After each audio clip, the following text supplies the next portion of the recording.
Assalamualaikum warahmatullahi wabarakatuh. Bagaimana kabarnya yang ada di rumah? Saya harap sehat selalu ya. Di sini perkenalkan, nama saya Arni Zulfaida. Saya mahasiswi Pasca Sarjana Universitas Negeri Malang. Saya angkatan tahun 2019. Nah, pada kesempatan kali ini saya akan menjelaskan mengenai bab 2 yang ada di dalam buku ini, yakni buku Reaktualisasi Pancasila dalam Kehidupan Berbangsa dan Bernegara. Buku ini adalah buah karya dari Profesor Sukoyono, SH.MH. Nah, pada bab 2 ini itu menjelaskan mengenai meneguhkan NKRI berdasarkan Pancasila. Isinya seperti apa sih? Lanjut ya. Ada 4 bahasan yang akan saya bahas, yakni mengenai Pancasila sebagai dasar negara yang pertama, yang kedua yakni Negara Kesatuan Republik Indonesia, yang ketiga yakni Bhinneka Tunggal Ika, dan yang keempat ada tantangan integrasi nasional. Oke, lanjut. Sebelum saya ulas mengenai materi pertama, saya akan menjelaskan terlebih dahulu mengenai keunggulan dari bangsa Indonesia. Keunggulannya secara geografis, demografis, sosial budaya, pertahanan keamanan, dan secara historis. Seperti apa itu? Baiklah, secara geografis Indonesia ini terletak di 6 derajat lintang utara hingga 11 derajat lintang selatan, 95 bujur timur sampai dengan 141 bujur timur. Nah, dalam hal ini Indonesia itu juga terdiri dari 17.000 pulau. Namun yang terdaftar di PBB ada 13.466 pulau. Nah, tanah yang luas, ada musim hujan, musim kemarau, itu juga menjadi salah satu keunggulan dari bangsa Indonesia sendiri. Nah, Indonesia itu kaya akan flora dan fauna. Nah, tidak cukup sampai di situ, ada keunggulan demografis dan sosial budaya. Nah, Indonesia ini jumlah penduduknya adalah jumlah penduduk terpadat di dunia atau terbanyak di dunia, posisi keempat rankingnya. Yang pertama ada Republik Rakyat Cina, yang kedua yakni India, dan yang ketiga Amerika Serikat. Posisi Indonesia ada di posisi keempat. Nah, sebagai Indonesia dengan posisi jumlah penduduk terbanyak di dunia, ini juga berpengaruh kepada lingkungan sosial budaya. Indonesia dari Sabang sampai Merauke, dari Miangas sampai Pulau Rote, ya kan? Nah, karena itu Indonesia itu punya banyak sekali suku, bangsa dan bahasa. Saya jelaskan ya, suku bangsanya itu ada 1128, kemudian lagu daerah itu ada 485, dan bahasa daerah ada 615, dan ada 300-an seni tari. Nah, jumlah penduduknya berapa? Jumlah penduduknya adalah pada tahun 2010 nih, sensus terakhir itu menjelaskan ada lebih dari 237 juta jiwa. Nah, di samping itu ada secara pertahanan keamanan serta historis keunggulannya.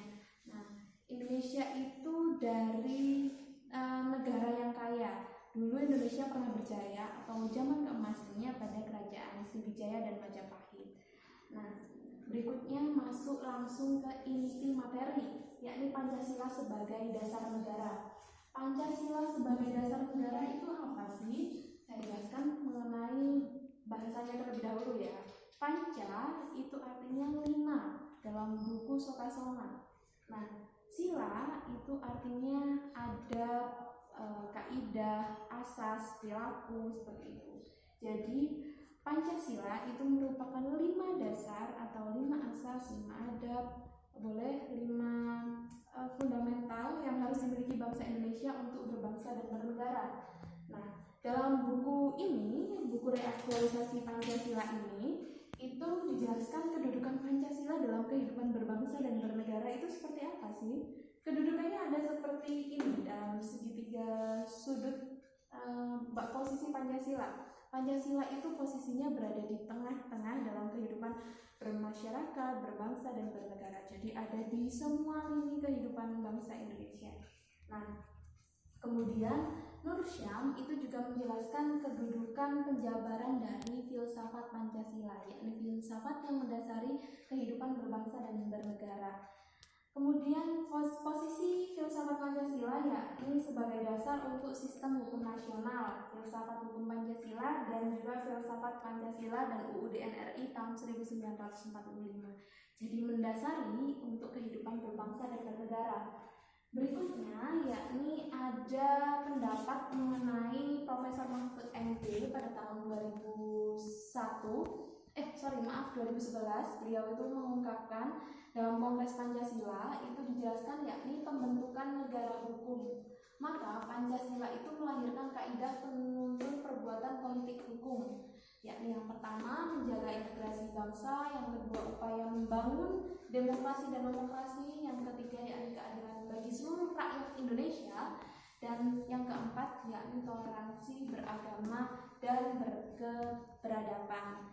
Nah, posisinya yakni inti dari masukan yang dikemukakan oleh Profesor Mahfud MD itu menjelaskan mengenai Pancasila secara eksplisit.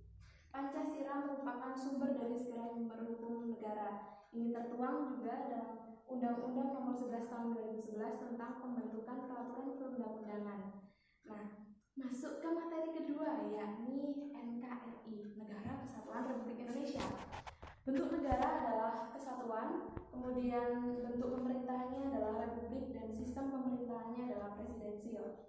Nah, hal ini tertuang dalam pasal 1 ayat 1 UUD NRI tahun 1945, yakni menjelaskan Indonesia adalah negara yang berbentuk kesatuan dan sistem pemerintahan adalah republik. Bentuk pemerintahannya adalah republik. Nah, untuk sistem pemerintahan ini diatur secara pemerintah daerah pada pasal 18 UUD NRI 1945. Berikutnya materi ketiga, yakni ada Bhinneka Tunggal Ika. Bhinneka Tunggal Ika itu apa sih? Bhinneka Tunggal Ika yakni terdiri dari kata Bhinneka, Tunggal, dan Ika. Bhinneka artinya adalah berbeda-beda atau ketidaksesuaian. Nah, tunggal itu artinya satu, ika artinya juga satu. Nah, Bhinneka Tunggal Ika itu adalah berbeda-beda tetapi tetap satu, seperti itu. Nah, istilah Bhinneka Tunggal Ika itu populer dalam kitab Sutasoma karya Empu Tangkular pada zaman Kerajaan Majapahit. Nah, Kerajaan Majapahit itu ada di sekitar abad ke-14. Nah, berikutnya materi inti tentang buku tersebut dibagi yakni tantangan terhadap integrasi nasional. Nilai integrasinya, faktor-faktor yang mempengaruhi kesatuan Republik Indonesia ya, itu adalah nilai luhur Pancasila, yang kedua hukum yang tegak dan adil dan konsekuen, terus yang ketiga kepemimpinan yang efektif, yang keempat pembangunan harmoni, dan yang kelima adalah kekuatan atau force. Nah, untuk disintegrasinya itu alias faktor-faktor yang menghambat dalam kehidupan integrasi nasional itu ada kekuatan neoliberalisme yang pertama, yang kedua yakni fundamentalisme teokrasi dan sektarianisme, yang ketiga ada kesenjangan struktural, yang keempat itu ada tindakan separatis atau tindakan yang ingin memisahkan dari negara Republik Indonesia, yang kelima yakni kekerasan politik, dan yang keenam ada dampak globalisme, yang ketujuh sentralisasi dan desentralisasi yang tidak berorientasi pada kepentingan publik. Nah, diharapkan adanya penjelasan mengenai tantangan terhadap integrasi nasional itu ditujukan agar Indonesia itu semakin terintegrasi, jadi semakin satu, semakin erat, semakin kuat. Dan kekuatan ini yang lebih diutamakan yakni mengenai persatuan dan kesatuan. Walaupun pada kenyataannya atau faktualnya, data-data faktual yang ada itu kondisi saat ini disintegrasi bangsa itu cukup besar. Nah, ini diharapkan untuk adanya supremasi hukum yang bertujuan untuk keadilan bagi seluruh bangsa Indonesia. Oke, inilah materi pada kesempatan kita, yakni meneguhkan NKRI berdasarkan Pancasila, dan saya harap materi ini bermanfaat bagi kita semua. Dan apabila saya ada salah kata dan perbuatan dalam penyampaian materi ini, saya mohon maaf ya. Ya, terima kasih atas perhatiannya. Wassalamualaikum warahmatullahi wabarakatuh.